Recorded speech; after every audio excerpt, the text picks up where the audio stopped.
এখন হ্যাঁ ওর বিচার এখন হবে। এটা তোমার হলো না ভাই, ওর বিচারটা আপনি আগে করেন ভাই।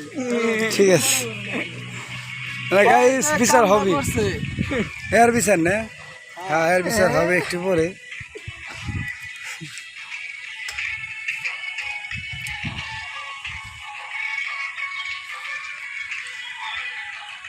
টিকটক ভাই ভিডিও করতে করতে আইতেছে ওন থেকে।